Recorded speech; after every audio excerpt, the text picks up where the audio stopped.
Hola, antes de comenzar con esta historia, me gustaría que le dieras a me gusta en este vídeo y que te suscribieras para poder subir más contenido como este. Novela. Hermana, en esta vida yo soy la reina. Episodio 460, no importa si es la mitad. César agarró a Ariadne y se metió detrás de la decoración de una columna en un pasillo. Era un lugar donde ni siquiera la tenue luz de las velas llegaba. Ariadne, tan pronto como recuperó el equilibrio, apartó a César con firmeza. ¿Qué estás haciendo? Espera, hablemos un poco. Solo un momento. El duque César huyó de San Carlo a principios del verano de 1124. Fue justo después de la ruptura de su compromiso con la condesa de Mare. No podía soportarlo más. Los susurros de la gente no eran el problema. El bastardo del rey, el hombre más guapo y el mayor mujeriego de San Carlo, ya estaba acostumbrado a ser el centro de las habladurías. El verdadero problema era que Villa Sorotone, o más bien todo San Carlo, estaba pintado con los coloridos recuerdos que había compartido con Ariadne. Mientras César caminaba por los pasillos del Palacio Carlo, pensaba en Ariadne, quien había puesto su mano en su brazo y había caminado por esos pasillos con él. Cuando montaba su caballo negro y cruzaba la plaza, recordaba a Ariadne, quien inclinaba la cabeza y asistía a misa en el asiento familiar de la primera fila del gran sagrado salón de Ercole, al otro lado de la plaza. Ni siquiera su casa era segura. Al despertarse por la mañana y mirar sin querer el jardín de rosas de Villa Sorotone, César veía a Ariadne feliz allí. Ella podría haber seguido siendo feliz. Podría haber seguido sonriendo. Si tan solo él no hubiera tocado a Isabella. El dormitorio era aún más terrible. Porque Ariadne no estaba allí. Era el único lugar en Villa Sorotone donde ella no había entrado. Para contar a las mujeres que se habían revuelto en la enorme cama con dosel de César, no bastaban todos los dedos de las manos y los pies, pero ella no estaba allí. En cambio, la cama blanca y vacía olía a agua de rosas de Gaeta, un aroma asfixiante. La dueña del agua de rosas de Gaeta solo había estado en esa cama una vez, pero el pecado de ese momento persiguió a César hasta el final. Era un hedor que simbolizaba que había perdido todo lo significativo en su vida. Cada día al abrir los ojos y ver las sábanas blancas, César se ahogaba con ese olor. No había paraíso en el lugar al que huir. Los recuerdos después de descender a las tierras de Pisano eran esporádicos. Era natural. Durante su estancia en Pisano, César rara vez estuvo en su sano juicio. Bebía para olvidar y cuando recuperaba la sobriedad, no podía soportarlo, vomitaba y volvía a beber. Bebía por la mañana y por la noche. A veces en los días en que no podía soportarlo por mucho que bebiera, buscaba por toda la propiedad a una mujer alta de cabello negro. ¿Sería así la temperatura corporal de Ariadne? ¿Sería así el aliento de Ariadne? Abrazaba a mujeres desconocidas bajo los efectos del alcohol, imaginando a la mujer con la que todo había terminado sin siquiera haberla abrazado. Evitaba mirarle la cara a propósito. Por un breve momento podía engañarse a sí mismo. Pero al despertar por la mañana, se hacía evidente que su salvación no había llegado. El olor corporal de una mujer desconocida y un dolor de cabeza insoportable. No había mujer, solo sábanas sucias. Dejó de hacer eso el día que encontró una peluca de cabello negro tirada en el dormitorio de la propiedad de Pisano. Se había vuelto ridículo para sí mismo. Continuamente había imaginado ser perdonado. He vuelto. Al entrar en la mansión de Mare con una sonrisa, ¿no correría ella hacia él como si volara, diciendo que lo había extrañado y abrazándolo? Se imaginaba dulcemente que mientras la abrazaba y le contaba lo mucho que había sufrido durante 3 años, Ariadne le susurraría algo con su voz cálida de antes. Entonces después de eso nunca haría nada que a ella no le gustara. Ni siquiera saldría a pasear sin su permiso, y mucho menos a salir. Una vida que los hombres considerarían estúpida era 100 veces mejor que el terrible sufrimiento actual. Viviría una vida de feliz sumisión, rodando si le pedían que rodara y trayendo si le pedían que trajera. No pensaba en tener hijos, pero estaría bien tenerlos. Un pequeño que se pareciera a él y a ella a partes iguales. Un pequeño amigo que se aferrara a sus pies y conectara a mamá y papá para siempre. Le gustaría que fuera una hija. Si fuera un hijo sentiría celos y no le gustaría. Después de pensar hasta aquí, Se rió de sí mismo por adelantarse. La persona que daría el pastel ni siquiera lo pensaba.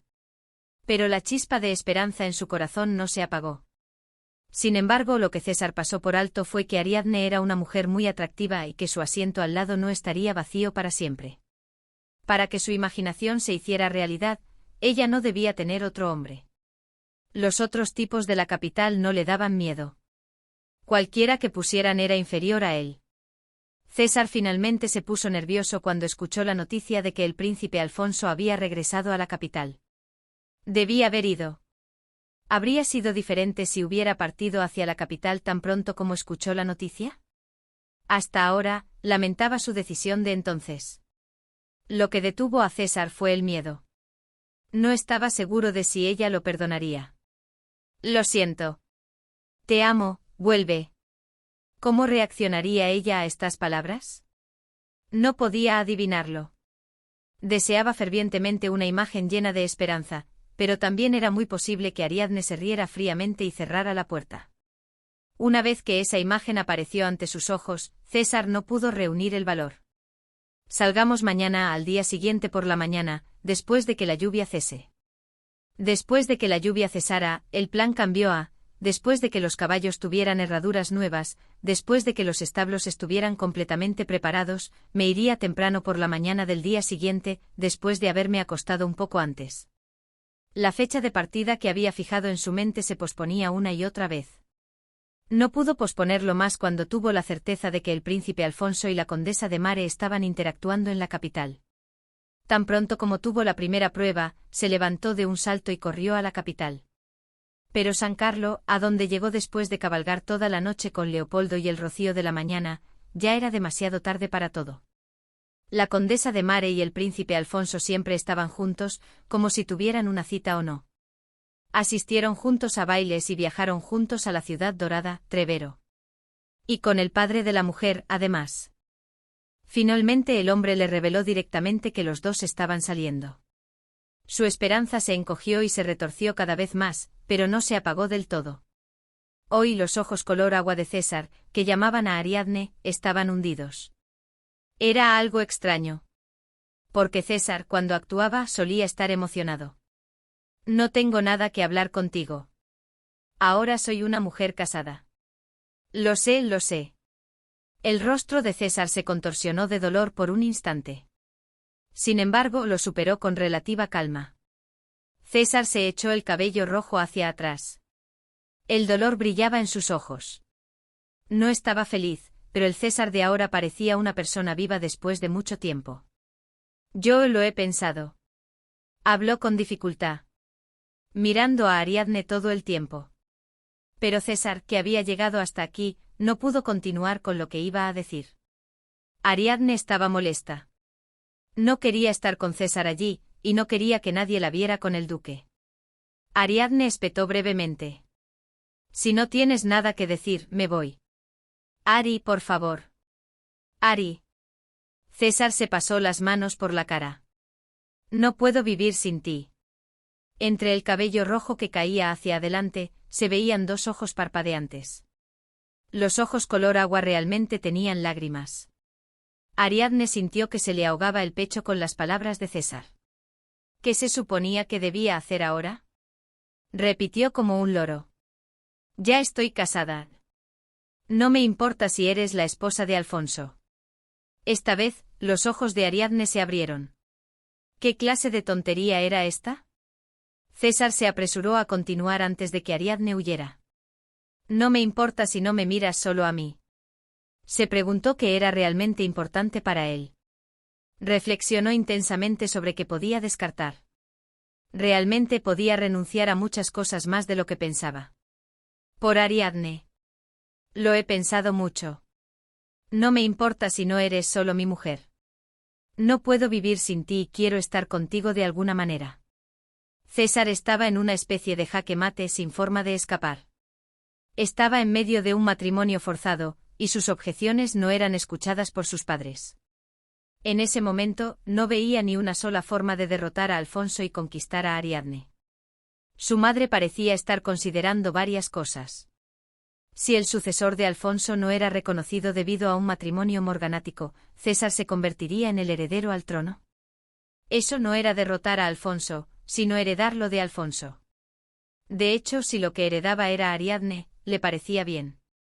Era la conclusión a la que había llegado después de una intensa reflexión, que incluso podía renunciar a esto. Pero lo que César heredaría era el trono. César no quería el trono.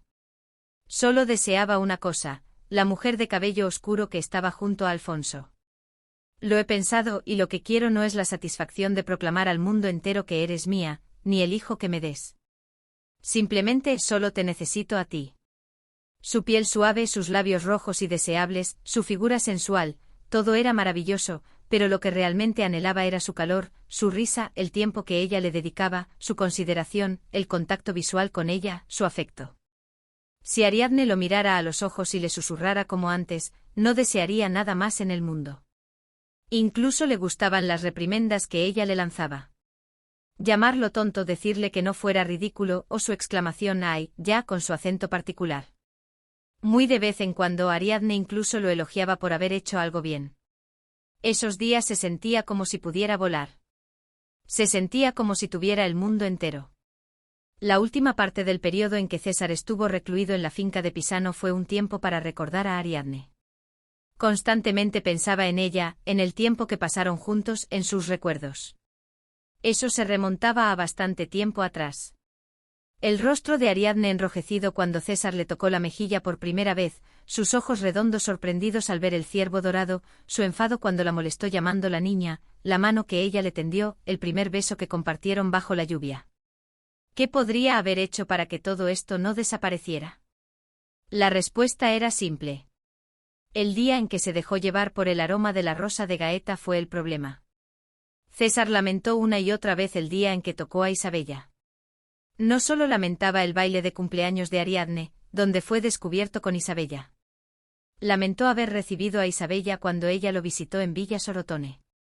Lamentó haberse dejado engañar por Isabella y haber leído la carta de Ariadne. Incluso si la hubiera leído, si tan solo se hubiera guardado el secreto, pero para intentar coser su corazón desgarrado, para apuñalar tanto como había sido apuñalado, lamentó haber tocado a la hermana mayor de la mujer que amaba, y no a otra persona. Solo, de vez en cuando, mírame a los ojos. Sonríeme. Como antes, solo de vez en cuando, como antes. Sería como beber agua de mar. Cuanto más bebiera, más sed tendría y rodaría por la arena. Incluso si ella le sonriera, si la viera de pie junto a Alfonso en un acto oficial, con la cabeza gacha, un fuego ardería en su pecho. Pero no podía soportar no hacer nada.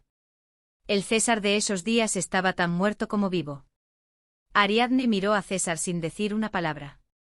Su expresión mezclaba asombro, incredulidad, desprecio e inquietud. Pero César se aferró a una esperanza. En esas expresiones de aversión que Ariadne mostraba, había una única virtud brillante. Era el hecho de que era una emoción en sí misma. ¿Crees que estoy loca para hacer tal cosa? Por favor, ten piedad de mí. Las palabras de César fueron interrumpidas por una voz aguda que se interpuso. Era la voz de una mujer de mediana edad. Condesa de Mare, ¿no es suficiente con el príncipe Alfonso para el hombre cuya vida arruinaste? Era la duquesa Rubina, que había bajado a la cocina para regañar al cocinero y regresaba, justo a tiempo para presenciar esta exasperante escena.